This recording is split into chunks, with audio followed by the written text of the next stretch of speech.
Assalamualaikum warahmatullahi wabarakatuh. Selamat siang teman-teman semua. Perkenalkan, nama saya Dita Isa Fitri dengan NPM A1A022038. Mahasiswi S1 Pendidikan Bahasa Indonesia Universitas Bengkulu. Pada kesempatan kali ini, kita akan membahas sebuah topik yang sangat penting, yaitu dampak penggunaan bahasa gaul atau bahasa asing yang berlebihan terhadap identitas bahasa Indonesia. Sebagai warga negara Indonesia, kita memiliki sebuah harta yang tak ternilai harganya, yaitu bahasa Indonesia.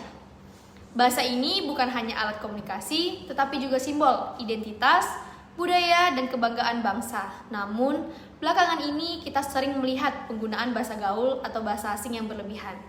Apakah ini sebuah ancaman bagi bahasa Indonesia kita? Mari kita bahas bersama. Pertama, mari kita lihat fenomena penggunaan bahasa gaul atau bahasa asing yang kerap muncul, khususnya di kalangan anak muda.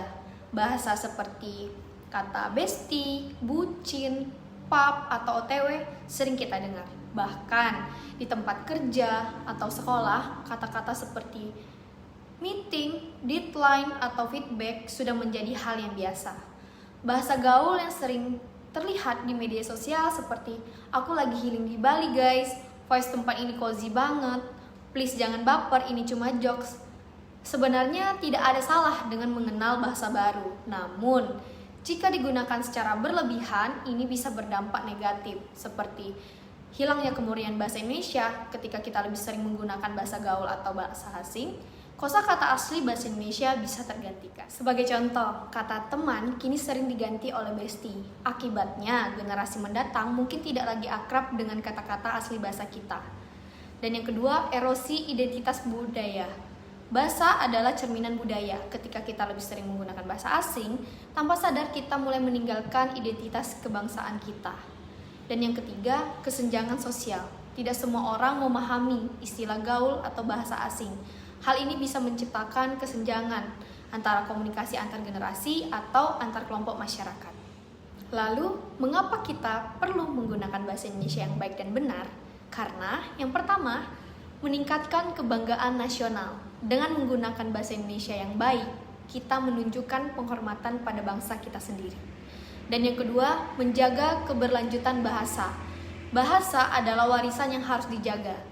Dengan berbicara dan menulis dalam bahasa Indonesia yang baik, kita berkontribusi pada pelestarian bahasa ini. Dan yang ketiga, komunikasi yang efektif. Bahasa Indonesia yang baku dan benar memastikan pesan kita tersampaikan dengan jelas kepada siapapun tanpa menimbulkan salah paham. Sebelum kita melanjutkan, mari kita kenali konsep Trigatra Bangun Bahasa. Utamakan bahasa Indonesia, lestarikan bahasa daerah, kuasai bahasa asing. Trigatra Bangun Bahasa yang merupakan panduan untuk menjaga keseimbangan penggunaan bahasa. Yang pertama, utamakan bahasa Indonesia. Gunakan bahasa Indonesia sebagai alat komunikasi utama dalam semua aspek kehidupan, baik formal maupun informal. Yang kedua, lestarikan bahasa daerah. Bahasa daerah adalah warisan budaya yang juga harus kita lestarikan. Ini membantu menjaga keberagaman bahasa di Indonesia. Dan yang ketiga, kuasai bahasa asing.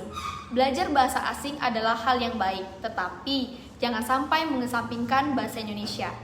Bahasa asing sebaiknya digunakan sebagai alat untuk memperluas wawasan, bukan menggantikan bahasa kita sendiri. Lalu, bagaimana cara kita menjaga penggunaan bahasa Indonesia? Berikut beberapa langkah sederhana. Yang pertama, kurangi penggunaan bahasa gaul atau bahasa asing. Gunakan bahasa gaul atau bahasa asing hanya jika diperlukan. Sebisa mungkin, gantikan dengan kata-kata dalam bahasa Indonesia. Yang kedua, perbanyak membaca dan menulis dalam bahasa Indonesia. Membaca buku, artikel, atau menulis di media sosial menggunakan bahasa Indonesia yang benar adalah cara efektif untuk meningkatkan kemampuan berbahasa. Dan yang ketiga, beri contoh yang baik. Jadilah teladan bagi orang sekitar kita dengan menggunakan bahasa Indonesia yang baik dan benar dalam percakapan sehari-hari. Teman-teman sekalian, bahasa Indonesia adalah simbol jati diri kita sebagai bangsa. Mari kita rawat dan lestarikan bahasa Indonesia dengan bangga menggunakan bahasa Indonesia yang baik dan benar. Bahasa gaul dan asing memang tidak salah, tetapi ingatlah untuk tidak melupakan akar budaya kita. Seperti kata pepatah, di mana bumi dipijak, di situ lagi dijunjung. Sebagai bangsa Indonesia, kita harus menjunjung tinggi bahasa kita. Saya mengajak kalian semua, mulai hari ini, mari kita tingkatkan kesadaran dan kebanggaan kita terhadap bahasa Indonesia. Karena menjaga bahasa Indonesia adalah menjaga identitas kita sebagai bangsa. Terima kasih atas perhatian teman-teman semua. Saya Dita Isa Fitri, sampai jumpa di kesempatan berikutnya. Wassalamualaikum warahmatullahi wabarakatuh. Gunakan bahasa Indonesia dengan baik dan benar untuk Indonesia yang lebih baik.